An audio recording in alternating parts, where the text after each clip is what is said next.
What's the most unhinged, out of pocket way that you've gotten a hold of a VC to fund your startup? Good question. Right, I'm going to tell you a story. It isn't about a VC; it's about a potential acquisition for us. Oh wow. So when I was doing my first company, we were going on a trip to Seattle, and we had a meeting set up with like the corp dev or BD guy at a company that was like a potential partner or acquirer for us. And we get over there, and we arrive at the lobby, and you have to bear in mind like this. I'm talking about like late '90s, early 2000s. Oh man. And we show up there, and the receptionist basically tells us, "Oh, sorry, but he's out of the office for the day." So, and we'd flown all the way from Pittsburgh to Seattle in order to do this meeting, Wow. and the guy is like, he's not even there. And so I'm sitting in the reception desk, in the reception area, and there's a magazine on the table, which has a picture of the founder of the company that we're visiting Right. on the cover. Right. Okay. And so I look at it and I'm like, oh, and his name was right there, right? And turns out it happened to be an Indian name. And so I just walked up to the receptionist and I'm like, hey, is this person here? Right. And she just thought I knew him. She didn't know that I didn't know him. And Right. she's like, oh yeah, he's here. I'm like, great, I'll meet with him instead. Really. Okay. And so we ended up actually chatting. I think I did get a meeting Oh wow. out of that. And that was probably, I would say, like one of the more fun ways of actually turning something that was going to be a nothing into a real meeting. What was the name of the company that you met with? Oh gosh, I don't even remember the name of the company that I met with because it was so long ago. This is in 1999. Best hires, the one thing that they have in common is that they will put the interest of the company ahead of their own personal interest, right? And I describe this as a company is like a sports team. And if you have a sports team, what matters is if the team wins the game or not, right? That's what matters. Right. It doesn't matter how well each individual player does, Right. right? So that team cooperation between everybody at the company, that's what matters the most. And so the best people will realize that this is a team sport, and and the team has to win because the team winning is what aligns perfectly with the individual's interests as well. So, Last question to you. yeah. What's the who's the what's the best quote you've ever heard about entrepreneurship as a whole? To me, the best quote about entrepreneurship is Jack Thorne's definition of it: insane perseverance in the face of complete resistance. That truly resonates for me. And it's what keeps me going even when things get tough, because it's like, yep, that's the only way to build a company, and it's never going to be easy. And so you just keep on going through, and if you see a wall, you either figure out how to jump over the wall, go around the wall, dig under the wall, or go through the wall. So, is HiHello your first company? Now, HiHello is more like my sixth or seventh company. Really? Yeah. That's a lot of companies. So, if you were to combine all the valuations for the companies that you've made, what would that be?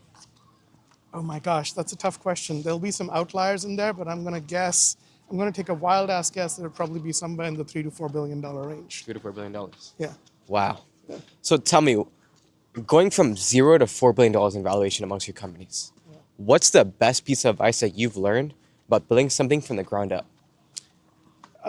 Best piece of advice I can give for building something from the ground up is just like, you got to find problems that you want to solve, and then you just go after solving those problems.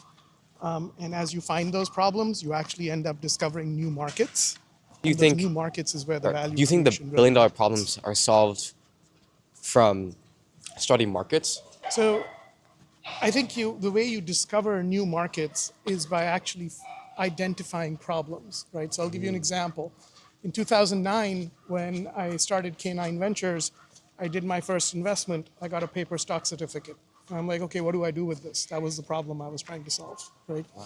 And then I talked to a whole bunch of people, and they told me, oh, we take the paper stock certificate and we stick it in a safe deposit box. And I'm like, okay, that's uninteresting. If I can buy stock in Apple or Google Right. and never touch a piece of paper, why can't I do that in a private company? Right. That's what led me to start Carta. So in 2012, I co-founded Carta, and today most of the companies that are VC backed know what Carta is and use Carta for managing their equity. Wow. So So tell me, did you go to school?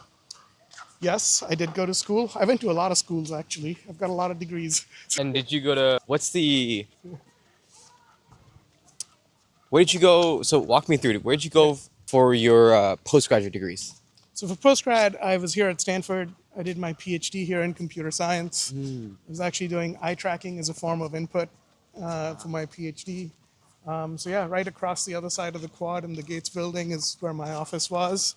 And love Stanford here almost every other weekend. Oh man. So So tell me, what's the one lesson that you learned about people? Actually, I'll say like this. Give me the one lesson that you've learned that no college degree would teach you though. fundamentally, college teaches you skills that are usually kind of like academic skills. But the thing that you need to know in order to run a company and in order to build a successful company is that fundamentally every single company comes down to one thing. And that one thing is people, people, people. Yes. Right? So it comes down to who you're hiring, who are your customers, who are your partners, who are your investors, who are your board members. It's all about people. And those people skills are something that you only learn from experience. And if I were to think back to like where did I learn kind of my foundational lessons in people skills, that was while being an RA, right? So being an RA taught me more about dealing with people and in particular dealing with difficult people because I was an RA on an all freshman, all male dorm. Oh my. And there was a lot of drama. So There's that's always where I gonna be a lot learned of all the drama. lessons. So. So give me the so so when I talk to most students, Yeah. most of them want to drop out and become a startup founder. But in your opinion, but you went all the way to your PhD and then Yeah. built companies. Yep. In your opinion, you have to drop out to be a successful founder? No, you don't have to drop out to be a successful founder. And there's a nuanced answer here. So first, there's a hierarchy in terms of you think like, oh, there's bachelor's, master's, PhD, but then there's PhD dropout, then there's master's dropout, and then there's an undergrad dropout, Yes. right? So that's almost kind of like a hierarchy that we joke about, like at what point do you drop out? But you don't have to drop out in order to start a company. In fact, for me, that was not an option, right? That's true. That was not an option because I was an international student. If I dropped out, I wouldn't have a valid way of staying in the country. So I didn't have a choice but to actually finish and then to be able to figure out the immigration side of things after that. And so, yeah, I had to finish my degrees in order to actually be able to start a company. Right. I also think there's a lot of value to actually knowing how to finish things, right? And that's basically what comes down to tenacity. Okay. If you don't have tenacity, then you're going to struggle in building a company. Right. And so finishing what you started is a key part of actually building a company. That is true. And so I actually look at it as like you drop out only if you have such a strong feeling about building something that you're like, okay, this can't wait. I've got to do this now. But otherwise, finish it, move on Finish to the it, move on. next project. Interesting. So, Manu, if you were to die tomorrow, what'd be the one piece of advice that you would want to leave the world about building a startup? I would say first, be real, as in you have to do it truly because you want to do it, not because everybody else is doing it. You have to know what you really want to do. Building a startup is really hard. The emotional ups and downs of going through that is incredibly difficult. And so kind of knowing like what you want to do and why you want to do it and just kind of being real, that's probably the biggest piece of advice that I would give for that. And and across all the companies that you've had, how many employees have you got? Just Carta alone probably is over 1,800 employees. HiHello is probably approaching about 50 employees. So across the different ones that I've founded over the years, it's probably totals up to about 2,500-ish. So 2,500-ish. So in leading companies with Yeah.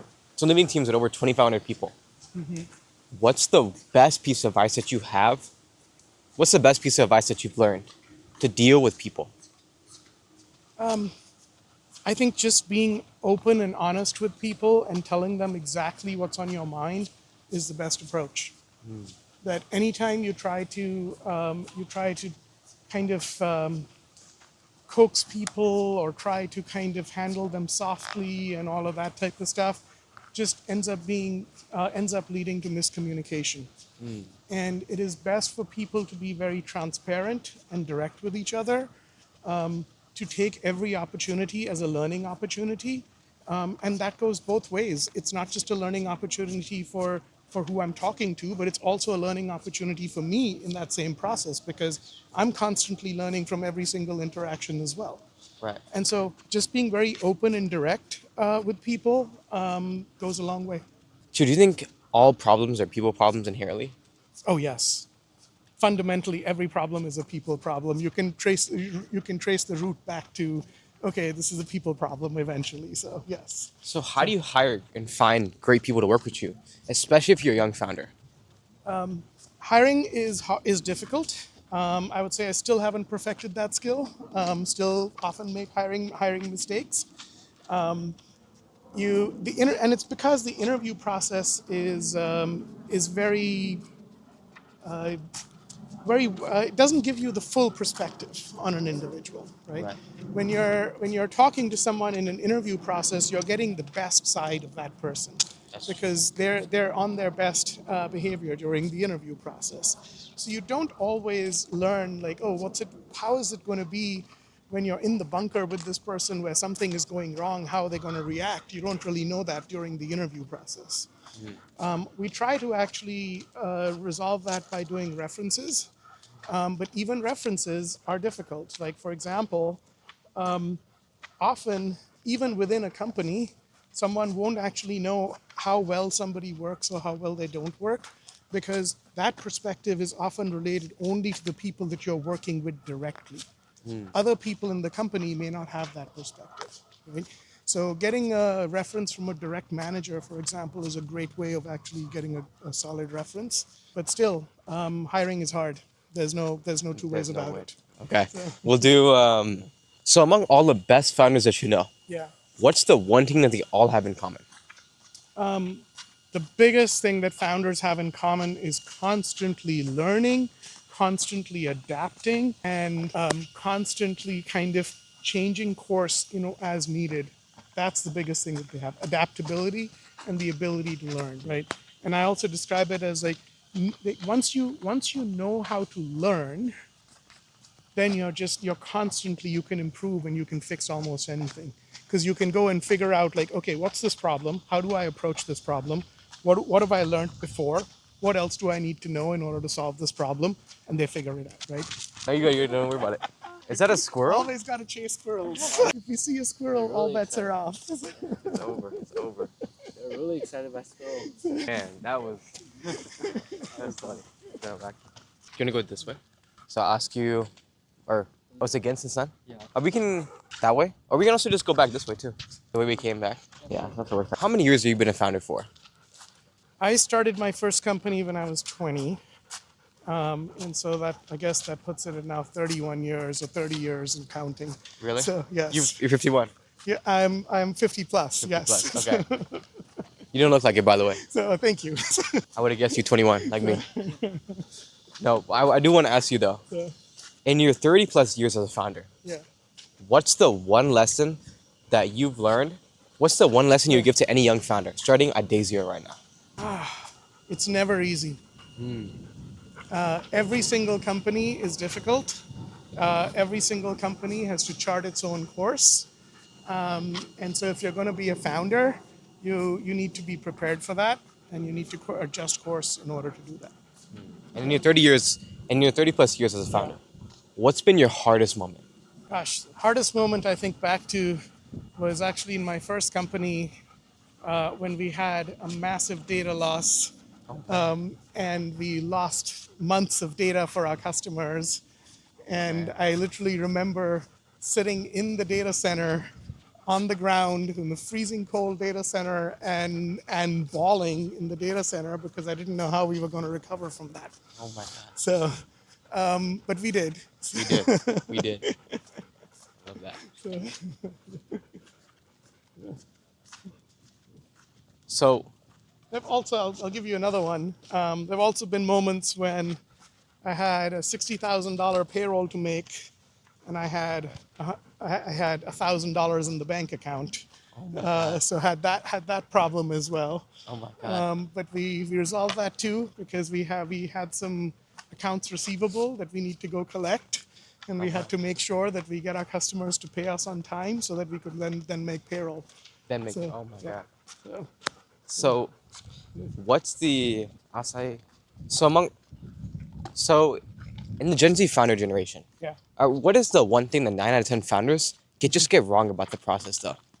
I wouldn't say they get it wrong, but I will say that being naive is a part of being a founder.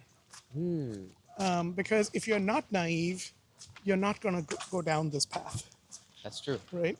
And it actually reminds me of a comment that Jensen Huang had made on one of his interviews. That oh, sorry, another squirrel, guys. Oh my God. Go faster than me. So Jensen Huang made a comment on one of his interviews that if he knew how hard it was going to be, he wouldn't have done it.